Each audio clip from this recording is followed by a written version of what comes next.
Mic check, mic check, mic check. 1 2 1 2. Yo, what's up? It's your boy Pyfer.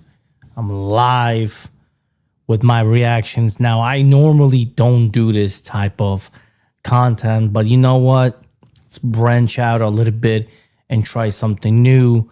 I'm gonna give you guys my UFC Seattle reaction live stream, like right now, uncensored, uncut, unedited, you know what I mean? Straight raw. Pause. You know what I mean? But yeah. So let's start with the first fight. Alexia Tainara defeated Bruno Brazil via a unanimous decision. I want to say as expected. It was a pretty dominant performance. You know, Bruno Brazil had a couple of moments where she definitely had a really, or one or two shots on Alexia Tainara, but overall, you know, numbers don't lie. 32 headshots to 13. Like, look at the control time, 9 minutes, over 9 minutes, 6 takedowns, 2 submission attempts. You know what I'm saying? I mean, the total striking differential alone, 137 to 72, is ridiculous. So first fight of the night went as expected. No surprise there.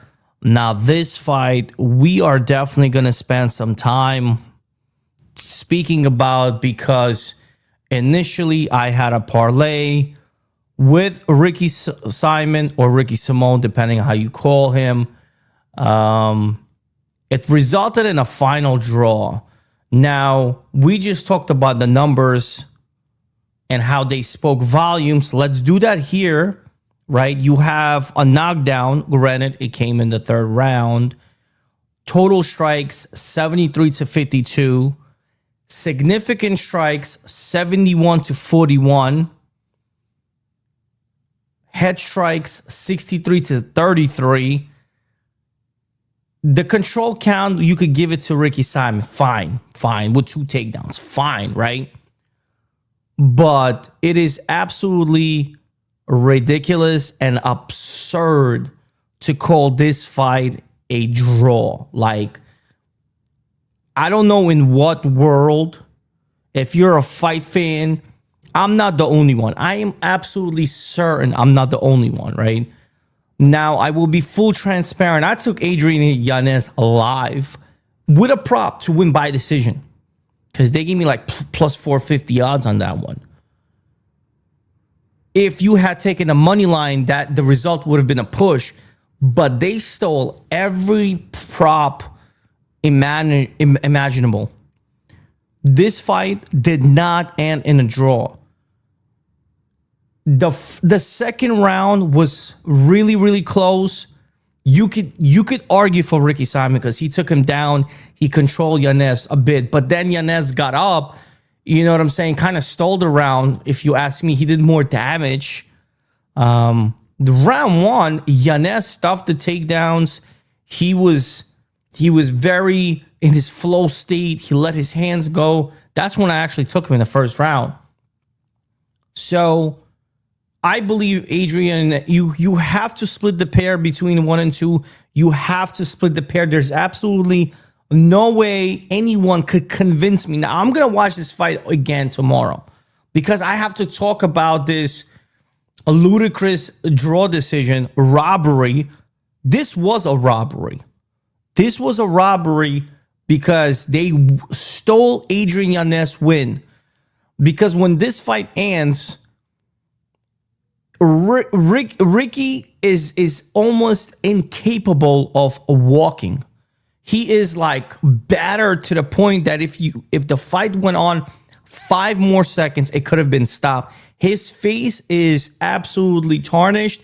It is brutalized. It is busted open. It is bleeding. It is looking crazy. So Adrian Yanez, I mean, come on. Now, they give him a 10-8 round, but they steal. Yanez was going to lose this fight if he didn't finish the way he finished, because the first 2 rounds, they gave it to Ricky. That is absolute insanity. So this fight is a majority final draw because they give Ricky round like one of them on the scorecards. It's absolute. It's crazy. Like, look at these numbers: 29, 28, and then 28, 28, 28. Like, that's crazy. A majority draw. That is absolutely crazy. So they robbed Yanez with the win. They robbed his bonus. He should have. I mean, that was a performance of the night. I don't know if Dana's gonna give him. I didn't even watch the. They deserve money, to be honest. He deserves money. I'm interested to hear what Dana says about this. I haven't heard his post fight reaction. The post fight conference. It's probably gonna start in a bit, if not started. I just jumped immediately on this camera. But this was atrocious. Like, I've seen a lot of nonsense. This was not a draw. Like, you could even argue Yanez won all 3 rounds. You could.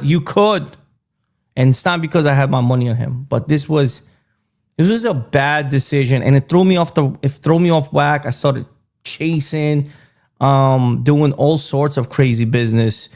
Finally, you have Navajo Sterling showing up and doing what we all thought he could do, is knock dudes out. He's now 9-0.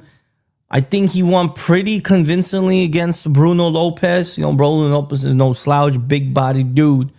But when it came down to the power shots, to this sequence ending power shots, Sterling definitely got the better of Bruno, and he gets the job done. So can't say anything about it. This fight, oh my goodness, Casey O'Neill at the face-offs. I'm not gonna lie to you, I like me some Gabriela Fernandez, but Casey O'Neill comes out of here, bat out of cage, completely hungry because she's been gone for a minute. You know what I'm saying? That's why maybe a lot of people wanted to fade her and take Gabriela Fernandez, but she just went crazy.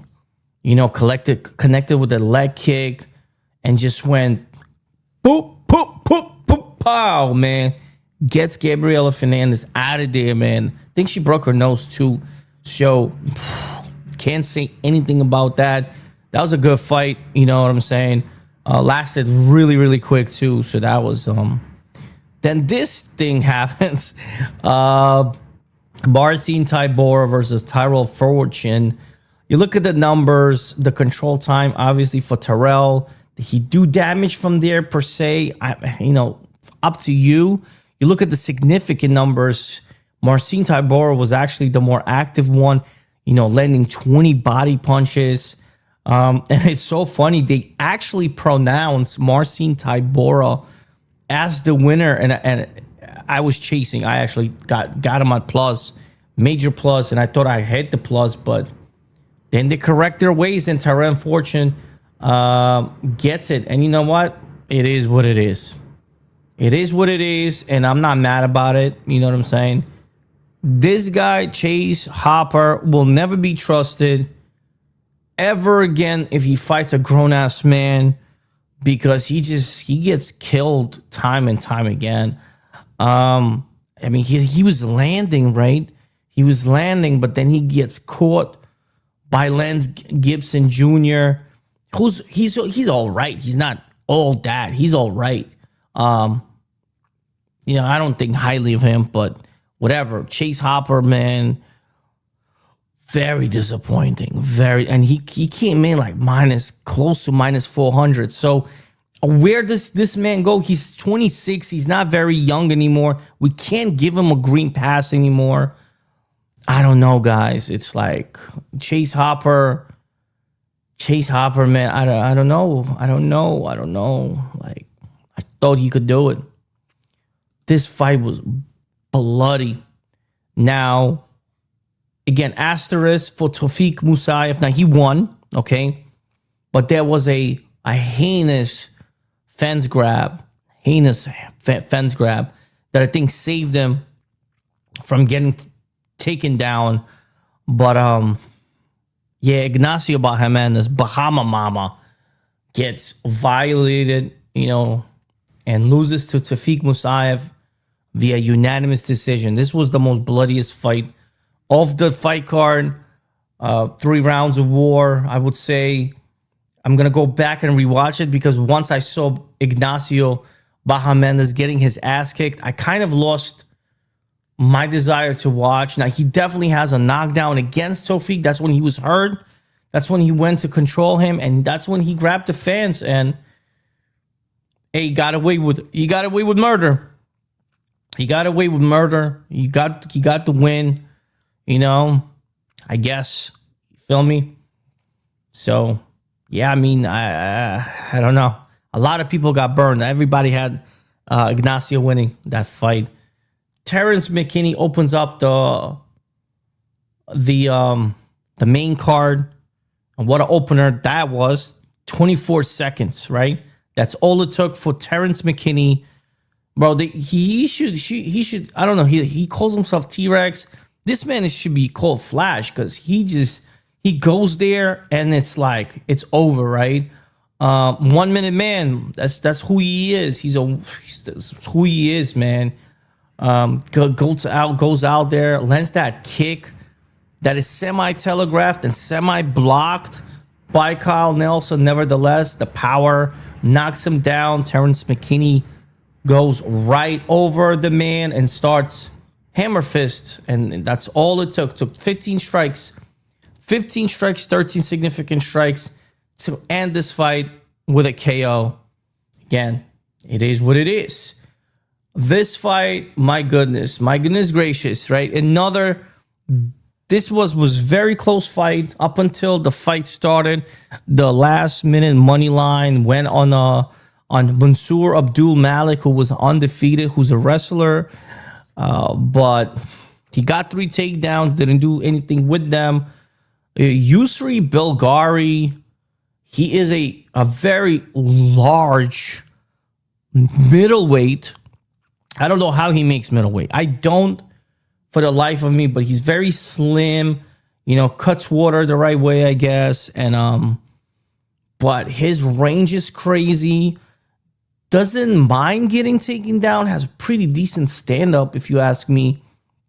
And he is powerful. So it's time to put some respect on this man's name.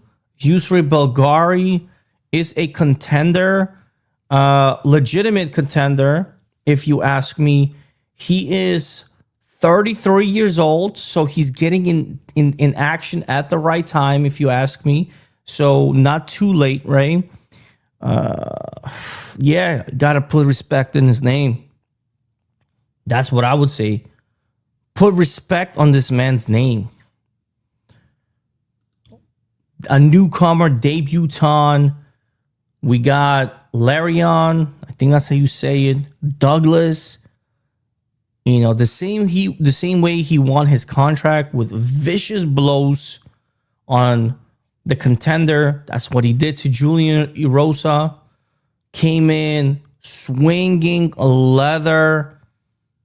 This guy is he's someone to watch. Now, I was very confident in this guy. I had no idea who he was, but as soon as I saw the face-offs and I saw the weigh-ins, I said, this man is gonna kill Julian Erosa, and I was right. First round KO for this man. First round KO. Let's see what the ceiling is for this featherweight contender, because he is a contender. And then we had a farewell fight to both fighters. Michael Chiesa, a retirement fight. Nico Price, retirement fight. To retire with a 20-7 record, it's not bad. He's 38 years old. He got his brain cells intact for the most part. He threw no punches that were significant. Catches him, drops him, controls the scramble, goes for the rear naked choke, signature.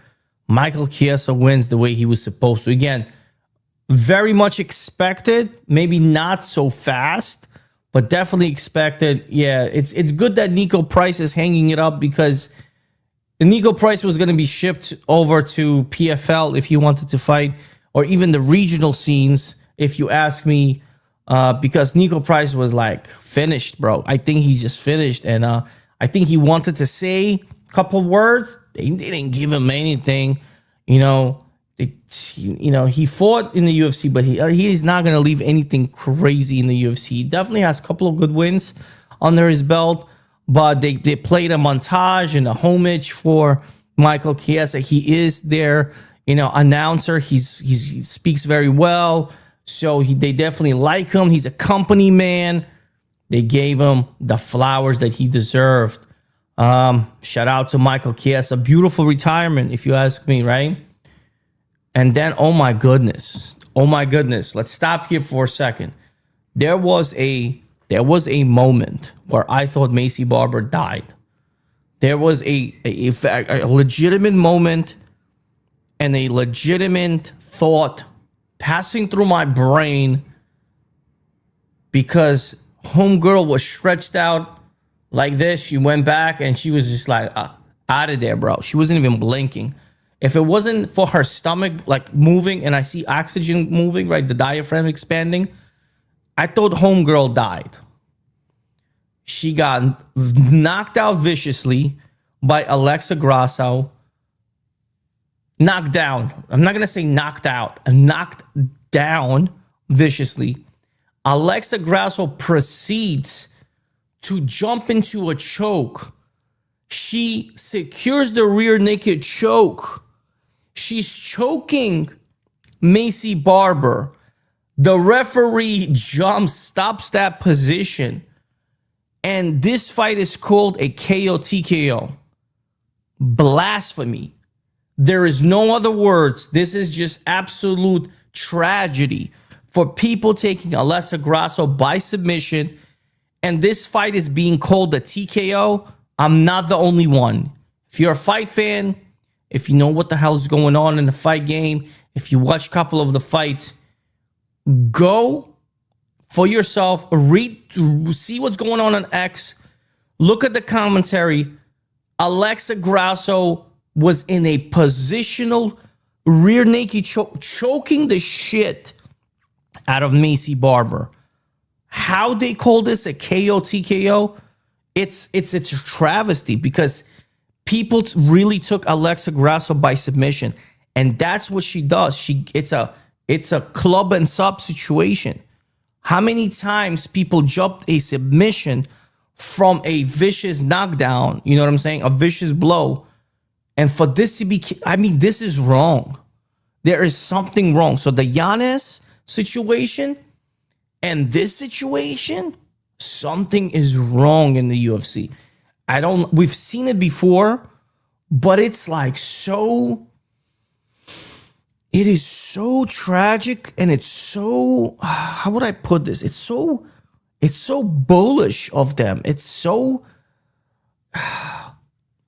blatant, and it's no longer like cover up. It's so evident, right? It is so evident that something is happening, rigging, investigations. Bro, put people to jail at this point. They need to go to jail. Forget investigations. This needs to be investigated, because this was not a knockout win. Now, you rewind, she gets smacked out. She lands on her ass. She didn't automatically go like this, right? She doesn't automatically get knocked out, or in a situation where the referee stops before Alexa transitions. No, she gets knocked down. Now, granted, it was very fast. Granted, everything happened so fast. But Alexa Grasso jumps the rear naked choke, secures the position really fast, granted, but she's in a choke. That is a submission win. Now, even though she didn't tap, maybe, but it didn't matter. She was, I don't know. I'd like an explanation. Let's see if Dana is asked about this as well. A win's a win. Alexa, I had Alexa. I picked her as a dog. Didn't have to go honus to play her. I was traumatized by this moment. By the time coming, emotional damage. But man, Alexa looks scary. Grasso looks scary. That's it. Alexa Grasso looks scary. Scary. And now we're in a main event, middleweight. And this is like history repeats itself, right? We're at a point where history does repeat itself. Just not that long ago, Israel Adesanya was across from what a lot of people considered the GOAT, the Spider, right? And you could have seen that no matter what was happening, the Spider was at the end of his career. And that's what we're seeing with the last style bender. You know what I'm saying? It is the last fight. Now, he still wants to fight. He says he's not done.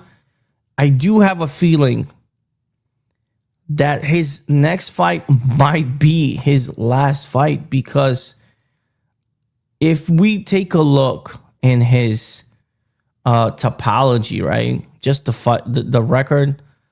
I mean, he is on a terrible 4-fight losing skid. And it's very, very reminiscent of what was happening not that long ago, by the way. And look, he has a fight with Yusri Bulgari, by the way. Split decision win in 2016. How crazy is that, huh? And yeah, you look down what was happening to Anderson, the Spider Silva, when he was in the UFC. You know, he was like, he won Bronson. Okay, that was like an okay moment. But you look at Chris Weidman, the beginning of the end, right? Then Chris Weidman again, broken leg. No contest over here. Michael Bisping, Daniel Cormier. Here's Izzy taking him out, right? Decision. Jared Cannonier, again, another knee injury. And then punches by Uriah Hall. Like, it was just coming to the point where like a fighter coming up like Uriah Hall was killing him, right? So I really do think, I don't know if Izzy wants to find himself in like the Spider situation, because this man is still fighting. Like, he is still fighting. He's boxing Tyron Woodley. Again, granted, Tyron Woodley, but this man is 50-49 fighting, right? That's crazy to me. I don't know if Izzy's gonna be one of those guys that's never gonna just let go, but Izzy's in a bad position right now. You know, like, he lost to Strickland. Okay, that was a fight. That was a championship, right? That was 2023. Then he gets taken out by Dricus in a championship fight, right?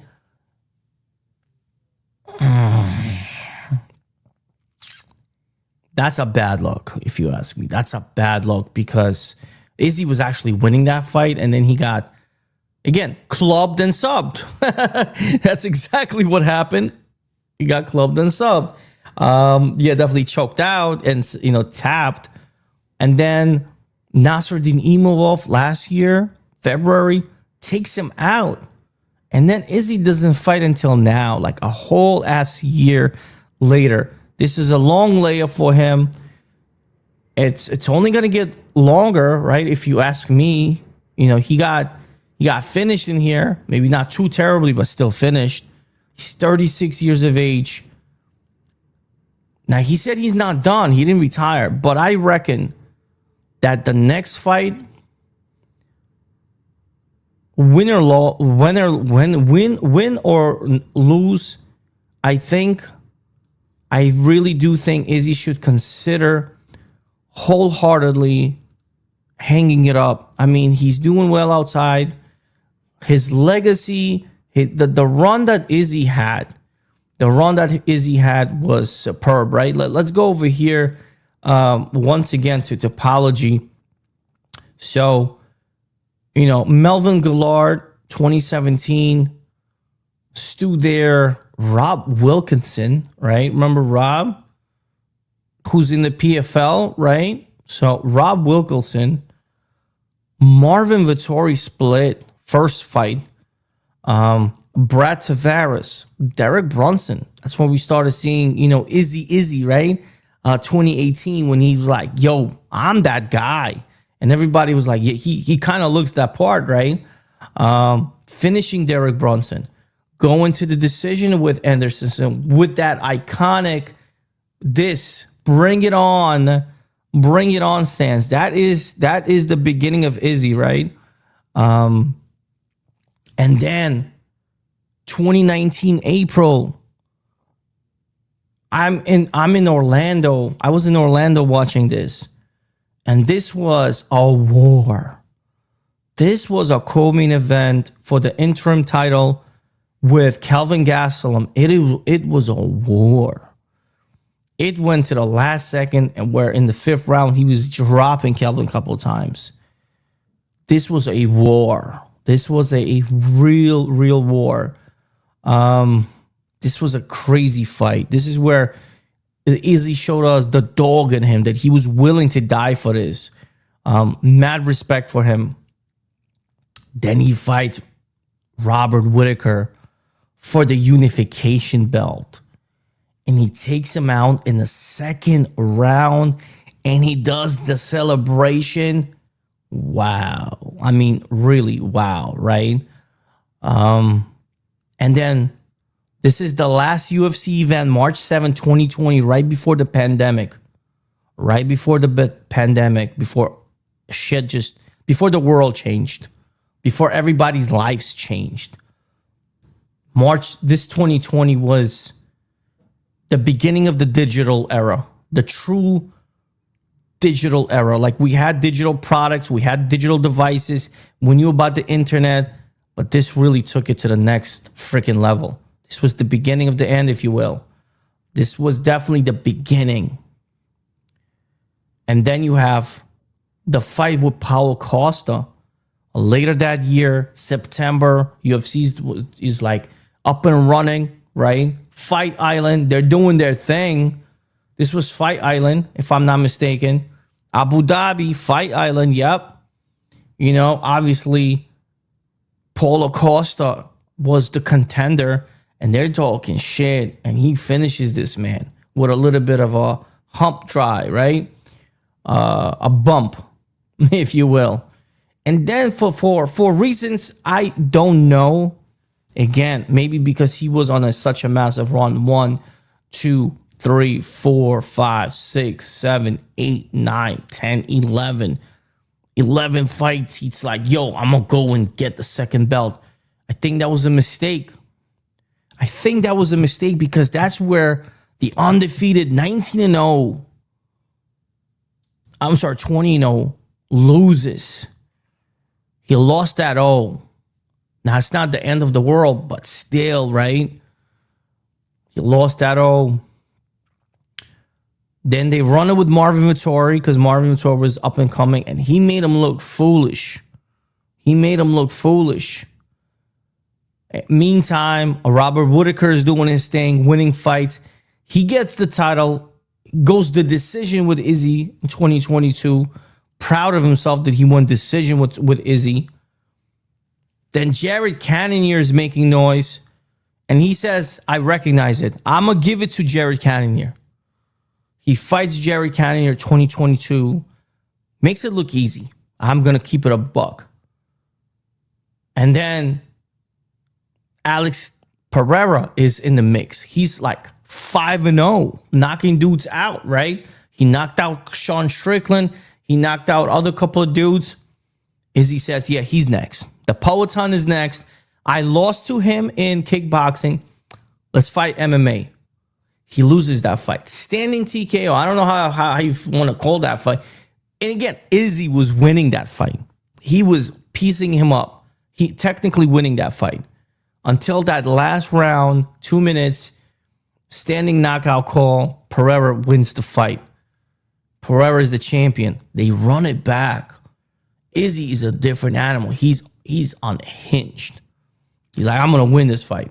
Still don't know how he won this fight. That counter right into the famous, I don't know if this was staged. I don't know if just Alex was completely drained out and that any hit to his because, you lose water from your brain too. He was completely dehydrated. I don't know what the situation was. That fight looked easy for Israel. He says, I'm done with him. The chapter is closed. I'm the champ. Okay. Meantime, right? This is 2023. Tarzan is making noises. Why? Because after losing a controversial split decision to Jared Cannonier, he beats Imavov on the last a replacement, right? Short notice. Beats this up and coming Abus Magomedov, and all of a sudden he's back in the mix. He's talking shit. He fights Izzy, and he beats Izzy in a crazy underdog situation. He just punks Izzy, and he provides a blueprint. Like, this is the beginning of the end. 2023, September 9th. I'll never forget. I was in Staten Island with a buddy of mine watching this fight. And Sean Strickland punks Izzy. He shows a blueprint how to beat Izzy. If you pressure and close the distance and trade with Izzy, Izzy doesn't like to get hit. He can't take it. At a distance range, point fighting, Izzy is the better man. Tonight, when he fought Joe Pyfer, you watch Izzy's flow state, it is perfection. But again, when you close him and you punk him and you really bring the fight to Izzy, he doesn't like that. So I believe Sean Strickland is the first fighter to really expose it. Because, Alex Pereira, you may say he got lucky. You may say that. But now Sean Strickland opens up the Pandora's box. And look what happens with Dricus. He fights Dricus. Again, Dricus brings that fight to Izzy. He's losing the fight up until he brings that fight to him. Closes the gap, club and sub. Now he fights Nasruddin Imavov. And again, Imavov brings the fight to Izzy. He closes the gap. Imavov is a big dude. He closes the gap. He has the range. Overhand right into ground and pound second round. And now today, Joe Pyfer does that same thing where Joe said, you know what? You want to trade with me? Come trade with me. And the born-again Joe Pyfer, you look at the numbers over here, the total strikes, he was behind. These last whatever differential came in that last sequence. You know what I'm saying? Where he's from the top just going to town. And definitely we all knew that Izzy's biggest weakness was going to be wrestling.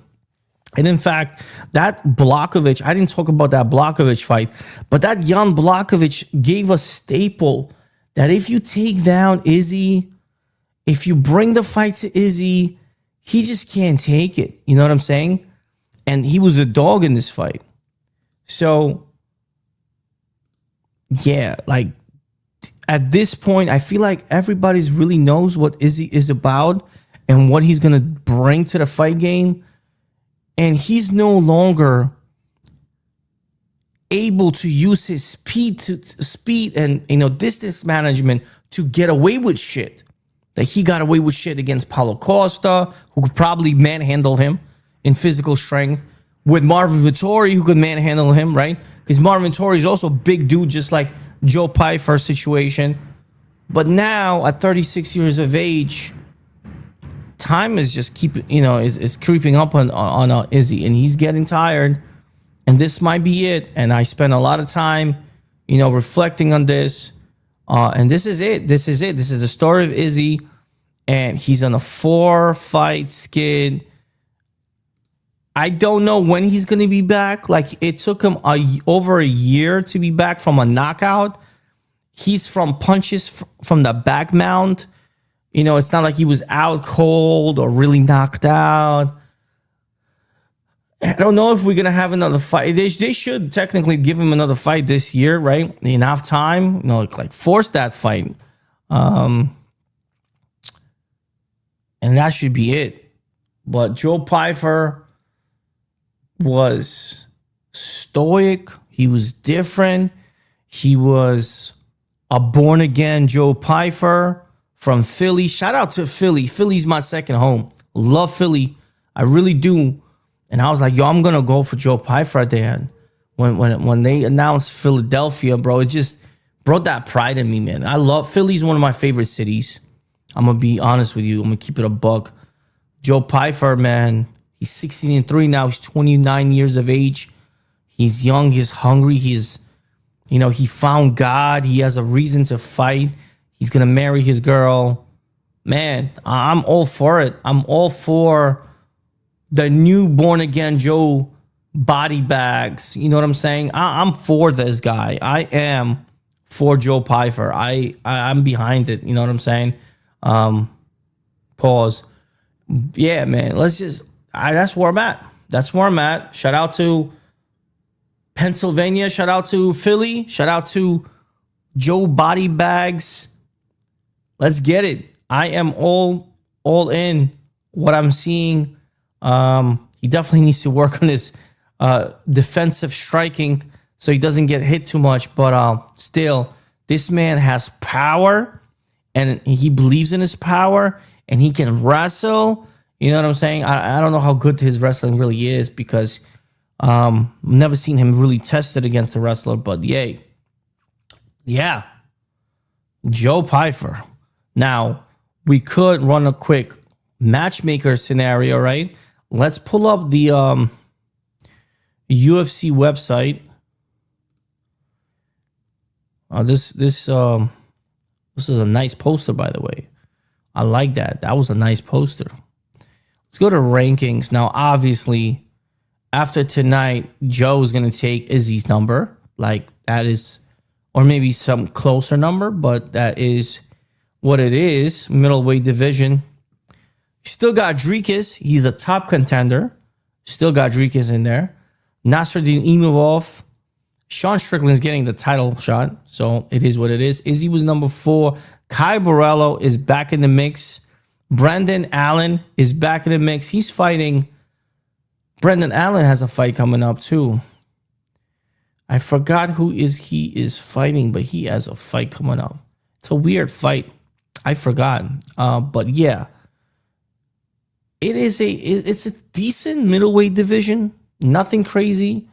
But Joe now taking the 4th place, or maybe even the 5th place, because I feel like Kai was a little higher in ranking. We got a fun division now with a fun new player. Joe Body Bag. Like, that was a crazy, crazy turnaround. Yeah, I'm for it. Again, I'm happy for Joe Pyfer. Let's get it. That's been my life reaction. You know what to do. Like, comment, and subscribe. See you guys in the flip side. Yo, I'm out of here.